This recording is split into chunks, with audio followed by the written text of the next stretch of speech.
The following program is brought to you in living color.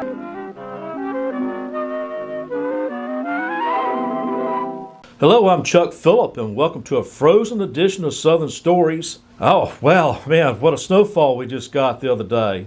And I wanted to get this out here as soon as I could, so I'm going to leave a lot of this out and make it short for everybody as well. But I remember the biggest snowfall that I can ever recall was in February the 9th of 1973.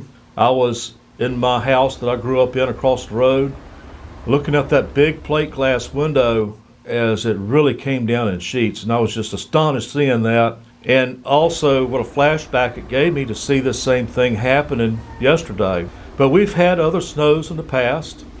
It was a lot easier to mark the decades back then, 50s, 60s, 70s. But this is a photograph of my aunt on Oak Street in 1955. That's before my parents moved over here in 59. This was in January the 23rd of 1955, and it snowed 3.5 inches. And then we had another snow. It was about 2 inches then. It's on December the 30th of 1963, and that's a picture of me standing behind my neighbor's house. And there's another photograph of me as well back there. And then we had, of course, the famous snow of February 9th of 1973, where we got 5 inches of snow. And that's the one I really remember the most, and especially since this last one. But we've had some other ones, since then. There's 2 inches of snow in 1996. That was on December the 18th. We almost had a white Christmas that year. And there's been others I didn't mention, but I figured I'd just throw out some of the ones that I came across and looked up. Now, I took the time to walk around the neighborhood after it finally got a little bit daylight, and just to see what the rest of the neighborhood looked like. And so I took my camera and took photographs of some of the snowmen that some people have built. And of course, we built one too, me and my dad did. In fact, that's one there of me and him standing next to it. This is the snow of 73. And so some people made some attempts to build these, and others had looked like they built real good ones, and it fell over. I guess the sun must have melted them and made them fall over dead.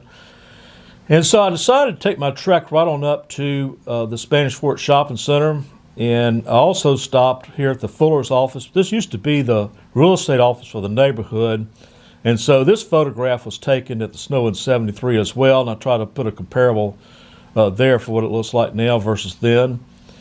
And so I went across the road and to the shopping center itself, and I took some comparable photographs there as well. The shopping center has pretty much remained the same all this time, except for what's in it now. Now, they had a big Civil War berm right there at one time, and that's been taken down to make it level again. And so these are some photographs there at the old shopping center. And so I came back and across the road and went back around Confederate Drive. And then I remember seeing some photographs of some girls on top of Rebel Road that also connects between Spanish Main and Confederate Drive. And they had this roadblock sign there that George Fuller took a picture of. It was really cute. And so this is what the back side of that looked like on Rebel Road. It was really steep, so it evidently made a really good slide there. And so I walked all around down Confederate Drive and made my way back to the house. And so the one thing I take back more than anything was watching some of the neighborhood kids going out and enjoying the snow. And they were sliding down the same hill that I used to slide down back when I was a kid. And so time marches on. There are probably going to be more snows as significant as this, if not more, in the future. And I have no doubt that there will be kids out there enjoying them as well. Protect your pipes. As a retired home inspector, I would always point out that, it's really important to know where your water main is because it can get covered up by soil, but in this case, it can get covered up by snow.